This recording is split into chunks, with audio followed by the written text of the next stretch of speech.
Thank you, Mr. Field. Thank you.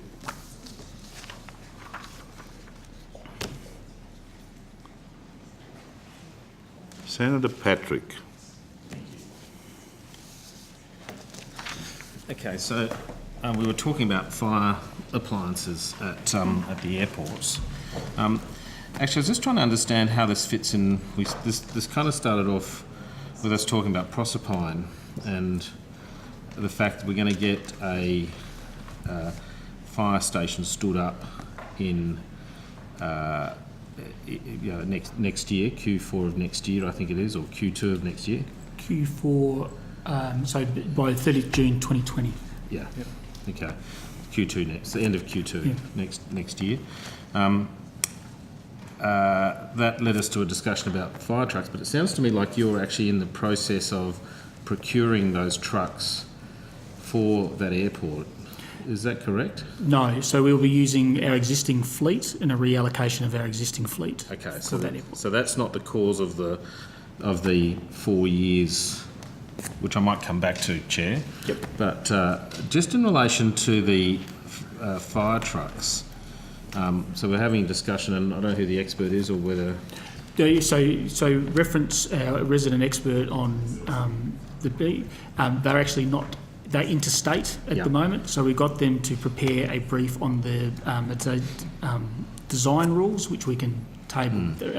Unfortunately, they're interstate today, so we got them on the phone to prepare a brief for the committee with the detail. Fantastic. So, did you want to table that brief? Yes, or did you want table that?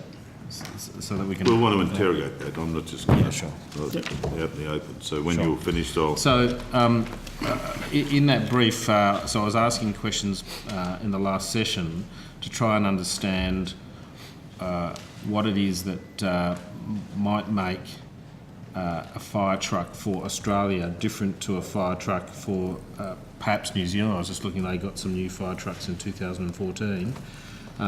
What would be the difference? And I understand you might have a starting desire to comply with Australian design rules, but I wonder if they're only minor and you're not on the Australian roads very often because you basically place these trucks at an airport, whether or not it's them not requiring is fatal to the procurement in some way or the safe operation of the vehicles. So take the point of reference, the Australian design rules. The brief that we're providing shows with the current fleet of trucks of what the major design changes that were made by Rosenbauer. For example, as we got in the brief, and when you get there, the weight of the axle mass limits. The Australian design requirement is 12 tonnes, and in Europe it's greater than 12 tonnes, so we've had to have the modification of the design to make sure it's only 12 tonnes across the axles. There's another there, left-hand versus right-hand drive. The requirement to, and there's also a number of exemptions to the Australian design rules that are there, which we've tried to explain. Part of it is around the requirements that the trucks that we utilise must comply with the Australian design rules. And so you've said two of them, left-hand, right-hand drive. Yep. I mean that's a given, but the axle tonnage. Yep, that's one of them. That's one of them. But without me, I'm going to try and study this down. I was from the evidence. My takeout this morning was that there were significant difficulties with meeting Australian design rules with an off-the-shelf product somewhere else in the world. That may not necessarily be the case now, but it was the case when we purchased this fleet of trucks back in 2003. Okay, well, we were talking about the acquisition of trucks. Yep. So apart from the do you know what the axle weight capacity is of the trucks overseas? That if it's 12 tonne here, what is it? So this is the weight of the vehicle itself loaded on an axle. Is that correct?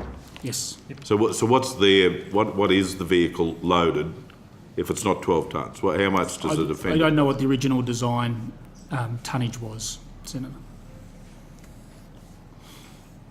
And Well, have you... no, just hold on. This is my frustration.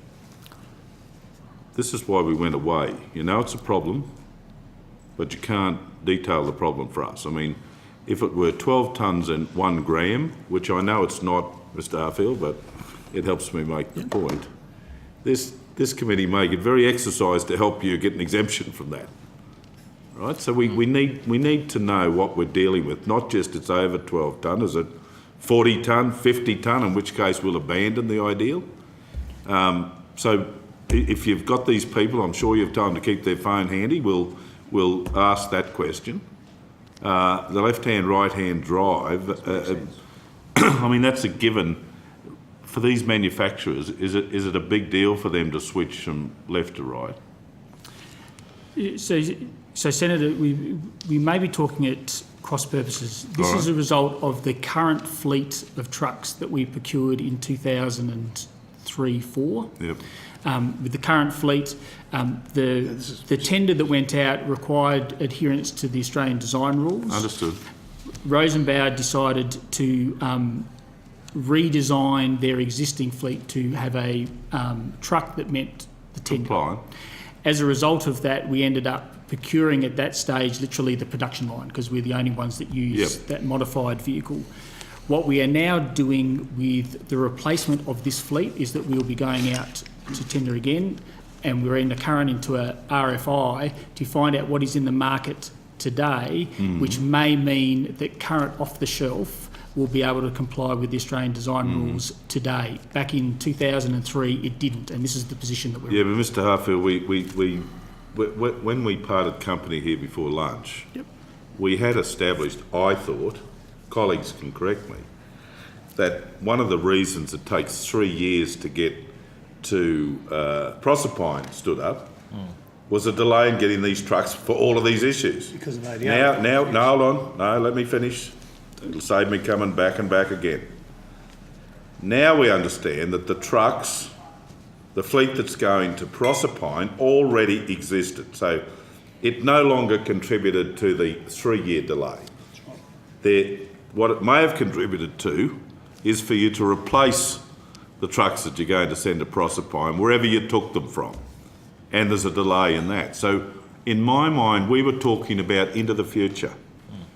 And what we wanted to know as a committee is what were the impediments that have stopped you getting an off-the-shelf product, if you like, so as we could make a judgment, I know this is what motivated me, to determine whether we set out to help you bust through these false ceilings that shouldn't exist if it's 1 gram over 12 tonnes or something, so that we could get the 3 years down to 2 years or 1 year or, God forbid, something shorter. So that's what's on my mind. You may have something else on your mind. So when I'm sorry to interrupt Senator Patrick. When he's finished, I'll take over. But that's what I'm interrogating. I want to find, we think that we've still got 3-year lead times. We were given to believe it's because of the specs around the trucks that aren't readily available. Now that question hangs in the air. I'll clarify it with my examination. So I want to know what the future looks like, not what the past looks like, what the future looks like. And I'll be coming to ask you about the Proserpine trucks. If they existed, then that's not the reason why it took 3 years to get Proserpine up. Can I just, And if then we'll go back to you. if I may, but when we left here, there was the belief, Mr. Porter, that you were saying that the ADRs didn't match, the trucks didn't match the ADR design rules. Well, it's been told to me since you left the room here that the ADR rules were changed to meet the truck. You had us believe it was the other way around. It's not the case. They've got some exemptions from the So we do have some exemptions. It's in the submission to the design rules. So that's what we were talking about. And we're also talking about the future fleet and also the fleet that was going to be provided for a Proserpine. Well, I'll tell you why, because I've got this document here and it's called Austria News, Advantage Austria Sydney, where they're talking about, there's a little dedicated paragraph to the ASA, to Airservices, and it says all the ARFF vehicles delivered to the Airservices comply with the Australian design rules such as the signage and illumination. Most of the Panthers, and I believe there's about 90 of them that have come across, been made there and you can, in Austria, you can tell if I'm wrong, delivered are not only identical in their basic construction, but identical right down to every screw. Anyway, colleagues, you work out what No, well, you want let's get a response to that. They can tell you that that's wrong. No, that is correct, Senator. The current fleet of trucks that we have are all Australian design rules compliant. This is the procurement that we went through back in 2003. But you didn't change the trucks to meet the ADRs. The ADR was changed to meet the trucks. All this construction stuff, one-off design pieces, that's a bit of hard work. By the time you get to the 90, it's negligible. So the tender that True. was, the tender that went out specified that the vehicles were ADR compliant. Yeah. Specified that the vehicles had to be ADR compliant. Yeah. And? And so they are, and with the exception of the exemptions that we've outlined. Yeah, but Mr. Porter, this was in the context of the delays. That's right. So you put a tender out to say they need to be compliant with Australian, whatever they are, regulations, and they were, but he is suggesting that the delay of 3 years, which is what you left me with the impression of, was a result of the effort by the supplier to get them compliant with the Australian rules. No, Senator, I think that there was confusion on what we were talking before. We were on where it was talking about how long it took us to get a trucks in, but the delay into getting Proserpine up and running is more to do around construction and issues like that, which we've said that we'd go back and have a look at the safety case on the time frame of getting things established. What do you mean construction? You mean pour a slab, put a wall up, put a roof on? Is that what you're talking about? Going through the design of construct of the fire station, making sure that we go through our procurement processes, etc. Plus also establishing the service. The vehicles that we will use for Proserpine will be sourced from our existing fleet. Yes. So before, when we were talking, we've got confused about what would be our normal timeline to bring a fleet on, and what our current fleet is. No, can I say, Mr. Harfield, that may have been what was left in your mind. Yep. I was absolutely buried in the context of Proserpine in that conversation. Yeah, Proserpine, and my final statement before lunch, I remember it, fresh in my mind, was, well, there's the explanation why it took 3 years to get Proserpine up. Because it took 3 years to get a truck. Now, we know that's not the case any longer. I'm not going to make a big issue of it because, we all take away what we do from conversations. But I'm a long way off being finished around this subject about these trucks. And I want to ask one final question, and we won't interrupt you again, we can't make that. Plan not to. If these truck designs don't offend Australian design rules, right? So they get your welder out and do this and so on.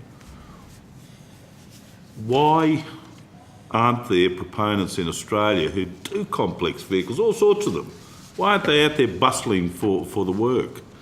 What is restricting Australian service providers from being able to deliver and compete for the tenders in relation to these trucks? Nothing that I'm aware of, Senator. But something is, obviously, from the tenor of our conversation before lunch, it was clear that you're having to travel around the world to find someone to do it. There's only 2 people who do it and they're both busy, sort of thing. So, Senator, our existing fleet of trucks are ones that we purchased in 2003-4. And the reason is that now we're out to an RFI, out into the market for the next set of fleet of vehicles, and we may find out that there will be an Australian provider that will be able to meet the specifications. Back in 2002-3, at that stage, there wasn't. Do you actively work with a potential giving that may well give an advantage to Australian companies? I don't mean a particular Australian company, but I wouldn't be against any effort you put in to give Australian companies an edge by encouraging them, working with them, talking through the issues. Does that happen? Or do you just put an ad in the paper and say, come hither, come all, you want to put a tender on this truck? Normally it would be putting out a tender to industry. Sometimes, depending on what the tender is, we may put out, and what we try to do to stimulate the market is through an RFI, so that people are aware that what we may be looking for, but it's something that we can definitely look into as we go through this procurement for this new fleet. So can I just clarify there if I may? Sorry, but did you actually write to the Australian truck manufacturers and bodybuilders? No, there's the difference, see, Senator O'Sullivan, because I've had them in my office only a month or so ago, and they're dying to pick up work. They weren't talking about fire. Well, engines, will you write to them and ask them to engage with your people to look at the specs, come to understand the product that you want, and let them get out in front so that they can encourage their membership to compete for this? We can definitely look at it. Yes, I'll commit to that, Senator. All right, thank you. You've actually released an RFI. Has the RFI gone to Australian companies? I have to take that on notice. I have to check. So an RFI is a request for information. Who's responsible for the release of the RFI? Who's responsible for that? They will come out through the Aviation Rescue and Fire So that's section. through you, Mr. Porter. That's correct. So can you answer the Senator's question? In terms of the detail of who went out, I don't. Okay, so AusTender normally, that's been done through AusTender, I presume? Yes. And AusTender would be tracking exactly who has responded to that. So I wonder. So I can take that on notice. I can provide you the list of. Oh, who's Mr. been Porter, advised. let's have a crack here, eh? You're in charge of this. You can't tell me, when did you put it out? So is that No, please, sir, just stick The with me RFI. here. We'll do the simple dance before we get into the waltz. When did it go out? in the last few weeks? Is In the last few weeks. Yep. Have there been any responses? not to my knowledge. Not to your knowledge. Well, there you go. That might have been the answer, because you'd monitor it, wouldn't you, sir? You'd be notified when there were responses. And you would, without even keeping a notebook in your back pocket, know whether they were all from overseas, all from Australia, or a mix of them both, wouldn't you? Not at this stage, no. Oh, But Chair, just for us, we haven't built these specialist firefighting vehicles for aviation for 24 years, correct?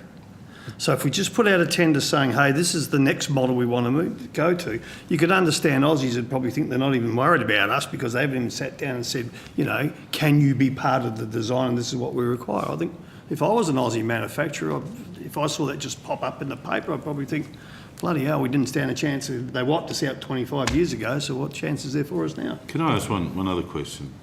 Have either you or any of your staff or anyone in the organisation taken a trip to, where is it? Austria. Austria, in the last 5 years to meet and have a look and go to lunch? We would have we've just procured the air stairs, which are a set of Sure. rescue stairs, which are Rosenbauer, so we would have had people over at Rosenbauer, plus also Okay. with the existing contract. Sure. How many Australian companies have the same contingent of people been to and had a bit of lunch and a look around their facility to see what they can do? None, Senator, but as I said, we'll take that, You get the picture there? absolutely, and our engagement with the industry now, even though there's an RFI out, we can go out and engage. Well, with I it, see what's guarantee, I available. won't be here, but I guarantee you this committee will be taking a very special interest in your procurement policies around these vehicles to be satisfied that Australian companies have been encouraged and at least had a fair crack at the title, right? That's understood, Senator. So just my last one. So are you replacing the fleet of 90 or more? We will probably be more than 90 because of growth going into the future. Yep. I've been watching this from the outside. Tender And pattern. order of magnitude of the cost of these things, I think New Zealand paid about 1.6 or something for one. If I remember from the current Mark 8 vehicles that we got, around about $1 million a pop. That's just in round terms. So it's a good $100 million procurement.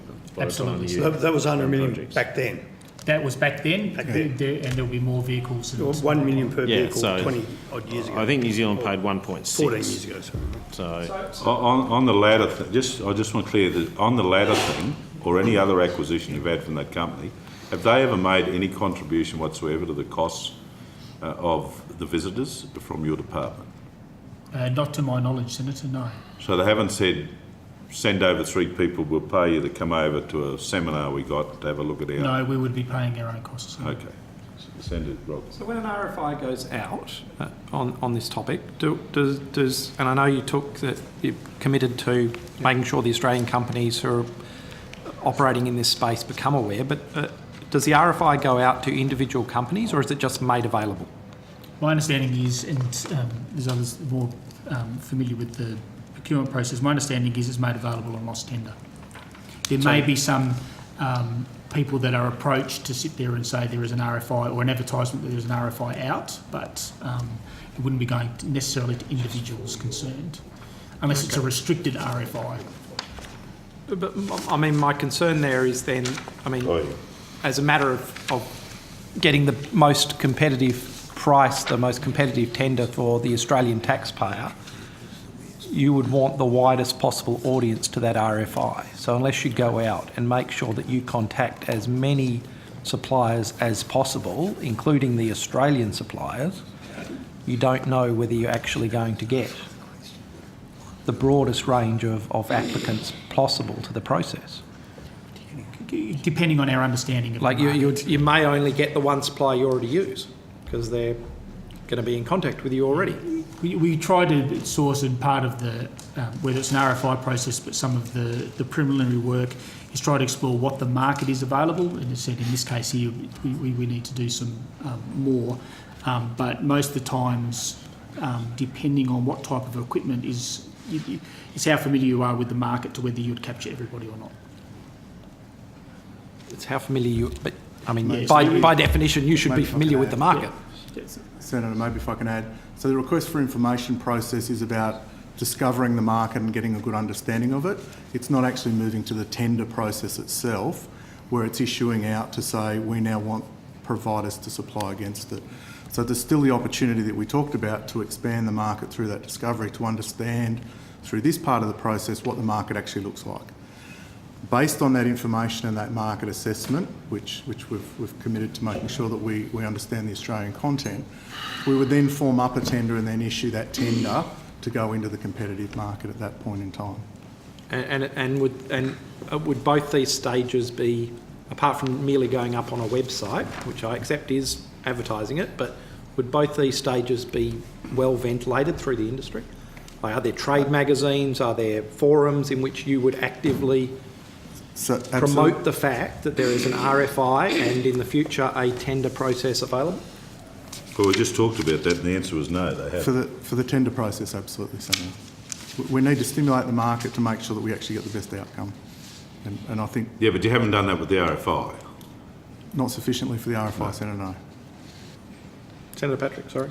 Okay, so I'll just go only once to the design rules, and it relates to the 12 tonnes. Can you get just on notice the difference in tonnage above the 12 tonnes, or what the difference is?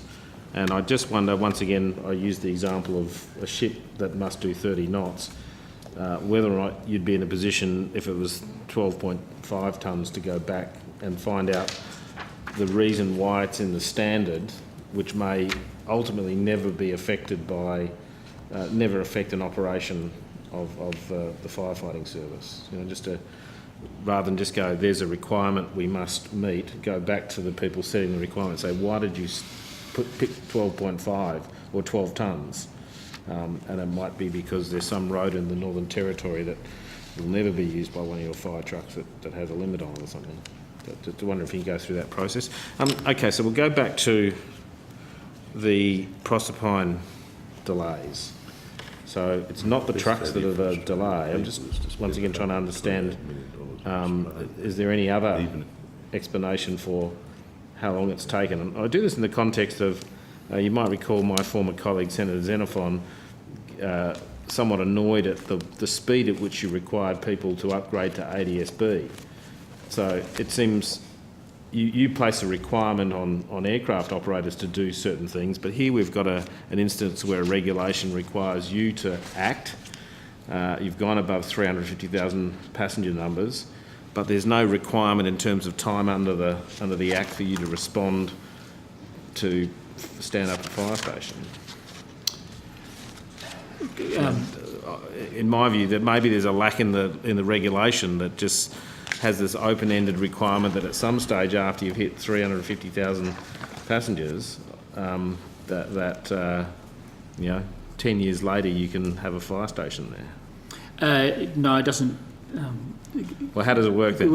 I'll explain sort of the process that we went through with Proserpine. We have already taken on notice to give the detail in there with the safety case associated with it. Reference just the ADSB is that that requirement came out in 2005 for a 2017 implementation. So just to put that into context. We received, it would have been 2000 and wherever the September, I think it was 2017. Yep. 17, we received 350,000. We've got a requirement within about 3 months to provide a safety case to CASA on how we will establish the service once it reaches 350,000. That safety case was submitted to CASA at the start of 2018, and we received it back, I think it was February 2018, which outlined the process that would take to establish the service by 2020, by the middle of 2020. Once we received that, we've started going through a procurement exercise, not only for establishing and building the fire station. We have to locate and work out where we can build the fire station to meet the response times, come to the agreement with Sunday Coast Airport. We're now starting to build the fire station, or we're about to, we've gone out to procurement, we've got that, we're about to have the contract finally negotiated and signed, and at the same time ramp up the staffing levels to actually be able to staff the thing. This is all outlined in our safety case and the process that's there, and we can explain. As we said before the session, we've taken on board to go back and have a look at that to see what we can accelerate. Chair. Thank you. Senator Brockman, Senator Steele. I just want to clear up something. Well, firstly, for Hansard, we've had a document tendered under the heading of Airservices, a single page, opens with Australian Design Rules, ADRs. Any objection to that being tendered? There being no objection, so tendered. Mr. Logan, earlier you talked about the ICAO conventions impacting on the formula for how the freight rates are. But that ICAO only applies to international routes, doesn't it? What I thought I said for the Hansard Senator was international convention is that those are typically used. So not International Civil Aviation Organisation as such. All right, so it's not prescriptive, it's just people have chosen for consistency to run them down through the domestic stuff as well. All right. There have been no further questions. Actually, you sparked me in my memory on that, Chair. So, the flight from Whyalla to Adelaide, when you said before that if you land at an airport in Melbourne with an A380, you get charged according to the category of fire services that would normally be required. You get charged your rate of charge is depending on the category of the aircraft for the aft charge. Okay, so if there's no requirement, if I only had a Q400, which most airports, they're assuming they've got no or low passenger numbers, there's no requirement to have a fire service for a Q400 to land. I'm just trying to work unless there's 350,000 passengers going through the airport, and then we'd have to establish a fire service. Up until that stage, if there isn't 350,000 passengers passing through, there's no requirement to have enough. Or the other requirement is there's an international service. Okay, so the charge kicks in because of the 350. The charge kicks in once we establish the service at the airport based on the 350,000. Okay, so I was just trying to work out a way we could maybe not have these regional flights paying for these services to somehow reduce the cost. So it's a user pay service, so it's only if there is a fire service there that they pay for it. Yeah, okay, and they pay according to the category of aircraft that they are. Of what they are, yes. And the base Category 6, which is most regional aircraft, pay that network charge that is networked across the entire operation. So it's subsidised by the capital city aerodromes.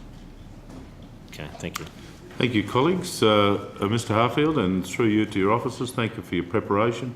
The additional demands we made on you today, thank you for meeting them, and we wish you best and safe travel back to your intended port. Thank you.